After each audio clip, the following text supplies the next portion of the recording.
name is Ari David. I am from Upward News. I'm the editor-in-chief there. Today, we've been asked to hop onto Total News Nation, which is doing really amazing things. We're happy to be here. And I have a really special guest, someone that is ambitious, someone that is doing really important things in America.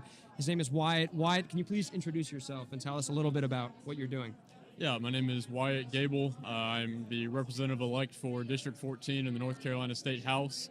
I have half of Onslow County, which has Camp Lejeune in it, so, big Marine presence in there. I beat the 20-year incumbent in the Republican primary by 95 votes, and then I won the general election by more than 33 percentage points, and we're looking forward to getting to work in January. So tell me, because I know kids that are in college, I know people that just got out of college, and this is, according to my experience as well, a lot of kids are just drinking when they're in college and partying. How did you end up not doing that and actually taking an approach where you're participating in our constitutional republic? Yeah, I just kind of got involved in everything with COVID. It felt like it was more about taking away rights and controlling people instead of actually protecting people from a disease. So that's where I really got the first indication of wanting to, make a difference in my community and help people. And then I emailed my representative at the time, and he just never responded to me. And I decided I figure I could do better than this. I want to be there to help people and make sure people feel like they have a voice. And here we are now, and I beat him, and I beat my Democrat opponent in the general as well. How did you know that this was possible? Like, when you decided you were doing this, when you told your friends or family, did they think you were crazy? What did they think? A couple people thought I was crazy, for sure. But it was just, I'd worked on a Senate campaign before, and being a part of Turning Point, I had learned a lot and met a lot of people. So I felt like I really knew how to win an election, door knocking, phone calling, putting the signs out in high traffic areas, all things like that really were able to propel me to victory. So you get in, what have you been able to accomplish, or what are you working on to accomplish now in your position?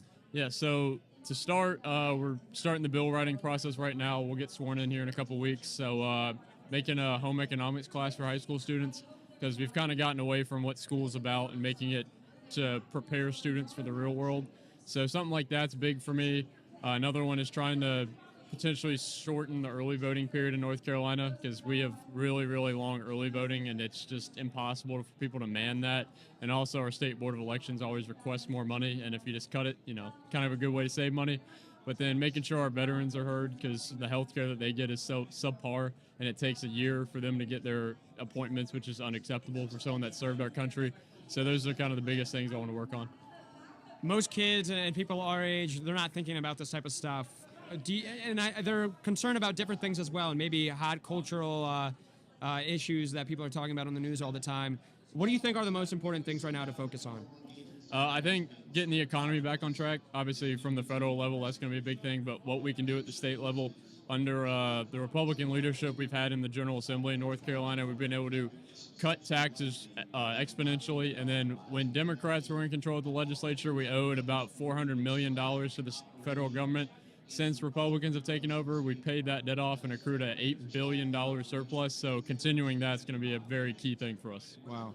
And I want to ask you about your colleagues and different people in the government there. When they talk to you, do they take you seriously? Have you had a lot of pushback there? We haven't really gotten into the real business side of things yet. Okay. It's been a lot of people just, amazed that I've been able to win, being a 20-year incumbent. So that's been the first part. But actual work, for the most part, it seems like it, because they know, although I may be however many years younger than them, my vote still counts as much as theirs does on the House floor. So, yeah. And I'm listening to the way that you're speaking about different policies, and I'm super impressed. A lot of the incumbents and the older generations are really out of touch with what our generation feels is important to fix. I know, for example, the housing situation in the whole country.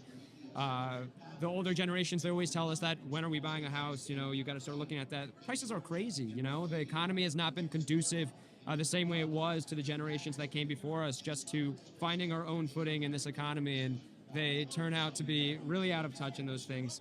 Do you think it's important to get more people like you, more people our age, in the process? For sure. When you look at, obviously, the population of our country, it's everything from 0 all the way up to hundreds, and most people that are in our elected bodies are on the older side, and that younger demographic doesn't really get an equal representation. So trying to make sure that they are represented is huge, and that's a big focus. If I can try and help other people achieve that goal, then I'm for sure willing to do that. Because my favorite part of so far when I've been able to accomplish is getting emails or messages on Facebook and Instagram from someone that was like, I never had an interest in politics, but I saw your story and that made me want to get involved. So if I can continue to do that, that's what I'm hoping to do. So wow. It's pretty amazing. And you have a very long career ahead of you. How do you envision that to be? Are you thinking you want to go into a life of working in the government and fixing things that are wrong with our country, or how do you envision it? Is this just a current thing? I'd like to stay in it. I don't want to stay in the same position forever, though. I want someone else to have the opportunity to run, but I definitely would like to potentially have a future doing another position and trying to have a big impact as I possibly can. So, wow. Well, thank you for sharing that story. I'm super impressed. I think a lot more people our age have to do what you're doing because I think some people don't even know it's a possibility. Right. And other people that do know, they're just not willing to take those steps. So kudos to you for all the great work that you're doing. It was a pleasure to speak to you. Yeah, likewise. Thanks for having me on. Thank you.